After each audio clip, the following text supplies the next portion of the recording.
वाच्य। तो जो प्रश्न जो पूछा जाएगा उसमें ये तीनों टॉपिक एक साथ में पूछे जाएंगे क्वेश्चन के अंदर कि वाक्य के अंदर कारक कौन सा है, काल कौन सा है और उसमें वाच्य कौन सा है, यानी कारक काल और वाच्य तीनों चीजें बतानी होगी। तो आज हम पढ़ेंगे वाच्य। वाच्य देखिए क्रिया के जिस रूप से यह ज्ञात होता है कि वाक्य में क्रिया का जो विधान का जो मुख्य विषय है वह क्या है, यानी क्रिया है वह किसके अनुसार है। तो क्रिया हमेशा होती है वह कर्ता के अनुसार होती है, यानी कर्ता होता है वह हमेशा प्रधान होता है। लेकिन कहीं पर क्या होता है कि कर्ता की जगह क्रम को भी प्रधानता दी जाती है, ना कहीं पर कई वाक्यों में क्रम है वह प्रधान होता है। तो कहीं पर तो क्या होता है कि कर्ता प्रधान होता है और कहीं पर क्रम की भी प्रधानता होती है, और कहीं पर क्रम कर्ता और क्रम दोनों की प्रधानता न होकर के, यानी इन दोनों की प्रधानता होकर के उनके भाव के अनुसार उस क्रिया के अनुसार भाव लगा दिया जाता है, तो उसे अपन कहेंगे भाववाच्य। तो जो वाच्य है उसको अपन तीन भागों में बांटेंगे, कर्तृवाच्य, क्रमवाच्य और भाववाच्य। कर्तृवाच्य, क्रमवाच्य और भाववाच्य।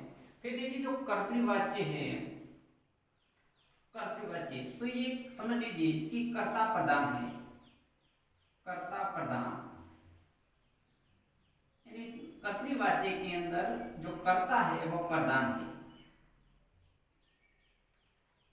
किसमें? कर्तृवाच्य के अंदर, यानी जहां क्रिया द्वारा जो कही भी बात का जो मुख्य विषय है वह क्या है? कर्ता है, यानी क्रिया का जो सीधा संबंध है वह किससे है? जो क्रिया का जो कहीं भी बात का जो सीधा संबंध है, जो मुख्य विषय है वह है कर्ता। और इसी क्रिया का संबंध कर्ता से होता है, जो क्रिया है उसका संबंध किससे होगा? कर्ता से। और क्रिया का जो वचन है वह किसके अनुसार होगा? कर्ता के अनुसार। जो वचन है वह किसके अनुसार होगा? कर्ता के अनुसार होगा।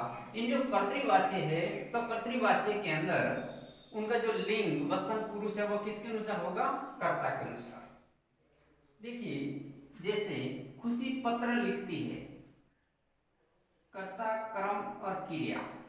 तो लिखने का जो पत्र लिखने का जो कार्य कौन कर रही है? जैसे खुशी पत्र लिखती है तो जो उसमें खुशी है वह क्या है? कर्ता है, और इसमें कर्ता प्रधान है, लिखने का कार्य खुशी कर रही है।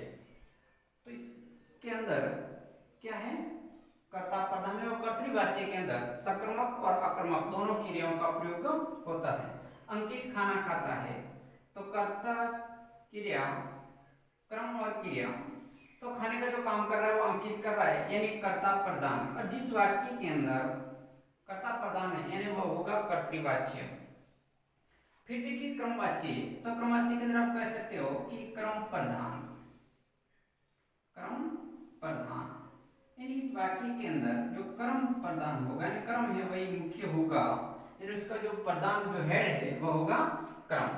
यानी जब क्रिया द्वारा कही की जो बात है उसका मुख्य विषय क्या होगा? क्रम होगा। यानी कर्ता द्वारा कही गई बात का जो मुख्य विषय है वह है क्रम, तो उसे अपन कहेंगे क्रमवाच्य। अब जैसे देखिए अनिल के द्वारा पुस्तक पढ़ी जाती है, अनिल के द्वारा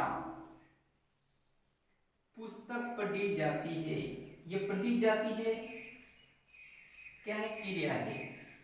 पढ़ी जाती है, क्या पढ़ी जाती है? पुस्तक।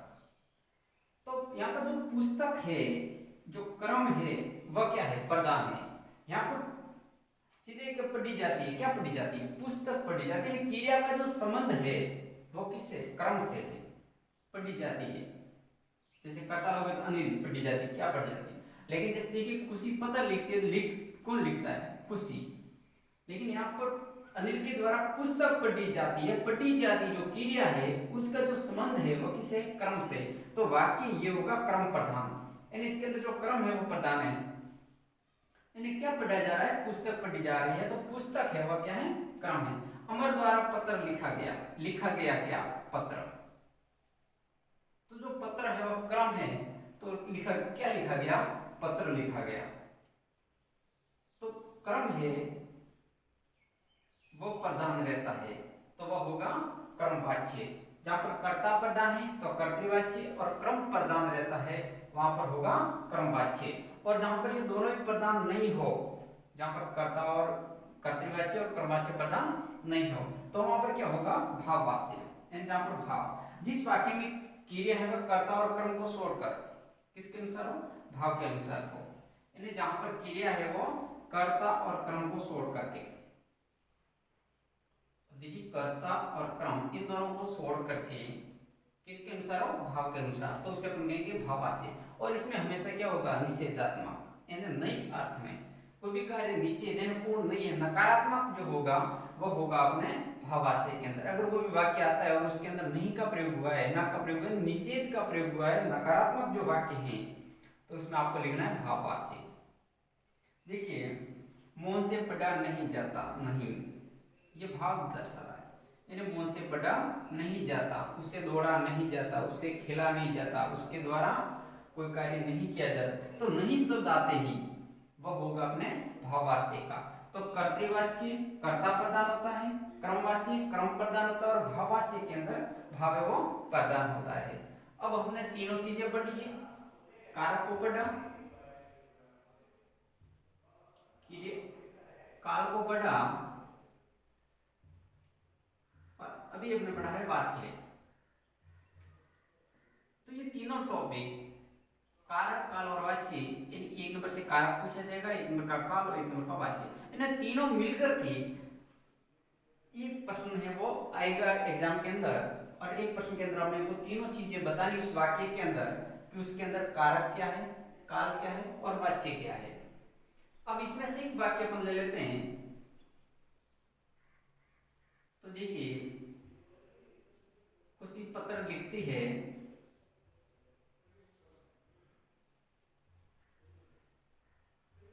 ये वाक्य आ गया, और इसके अंदर अपने को तीन चीजें लिखनी है, कारक लिखना है, काल लिखना है और वाच्य लिखना है।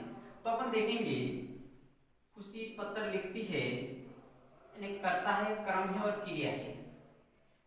तो पहले से पता चल जाएगा कि जो वाक्य में जो कारक का प्रयोग हुआ है, कर्ता कारक है, यानी कर्ता है वो मुख्य है, तो इसके अंदर वो अपने को लिखना है कर्ता कारक,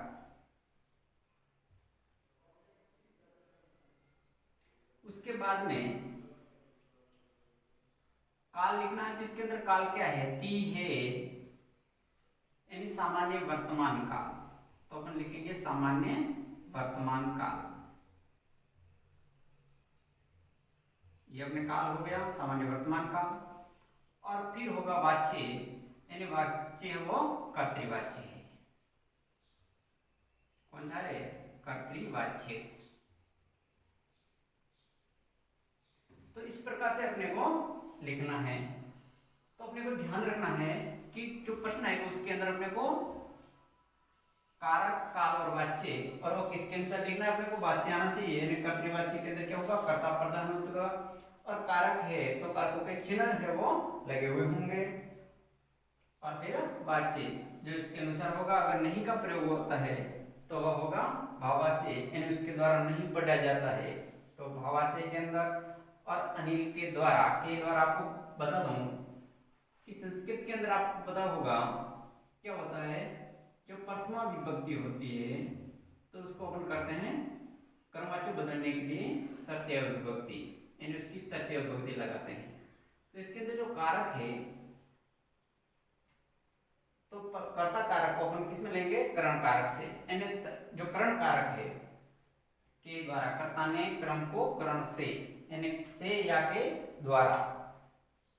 तो यहाँ देखिए अनिल के द्वारा, जो के द्वारा जो आया है, अनिल के द्वारा, यानी के द्वारा अगर आता है, द्वारा आता है के द्वारा, तो उसके अंदर क्या होगा, कर्मवाच्य, यानी उसमें भी क्या बदल जाएगा, यानी तृतीय विभक्ति जो उसके जो चिन्ह है से या के द्वारा, जिसको विभक्ति के अंदर अपन देखें तो उसमें तृतीय विभक्ति होती है।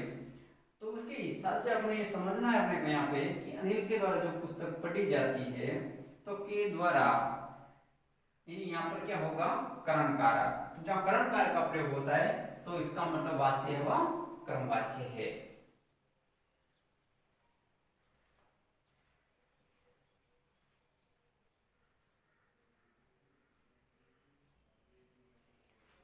अब देखिए जैसे क्वेश्चन के माध्यम से पूछते हैं कि राधा ने मिठाई खाई, वाक्य में निहित कारक काल वाच्य लिखिए। जो प्रश्न किस तरह से पूछा जाएगा आपके एग्जाम में, राधा ने मिठाई खाई, जो ये आ गया प्रश्न आ गया, राधा ने मिठाई खाई, वाक्य में निहित कारक काल वाच्य लिखिए। ये 3 नंबर का जो प्रश्न होगा तो इसके अंदर आपने को 3 चीजें लिखनी है कि कारक, काल और वाच्य। तो अपन इसके अंदर लिखेंगे कारक, यानी वाक्य के अंदर कारक कौन सा है, वाक्य के अंदर काल कौन सा है और वाच्य। ये 3 चीजें अपने को इस तरह से लिखनी है, कारक, काल और वाच्य। फिर देखना राधा ने, कर्ता ने, और मैंने आपको बता दिया अगर ने का प्रयोग होता है वाक्य के अंदर तो होगा, आपको पता है कि वह भूतकाल में होगा, भूतकाल में ही होगा। अब खाई जो क्रिया है ई है, तो सामान्य वर्तमान काल का जो पहचान चिन्ह आपको पता हो, याद होगी। तो सामान्य भूतकाल की जो है तो कारक होगा सामान्य भूतकाल, सामान्य भूतकाल। ये अपने कारक हो गया, 1 नंबर अपने को हो गया कि सामान्य भूतकाल। फिर उसके अंदर देखिए वही कारक, यानी इसमें तो होगा कर्ता कारक,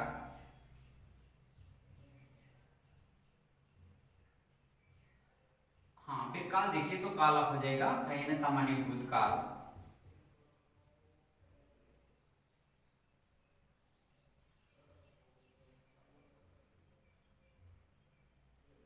और उसके बाद देखिए वास्य। तो इसके अंदर जो वास्य है वो कौन सा है, तो होगा कर्तव्यवाच्य।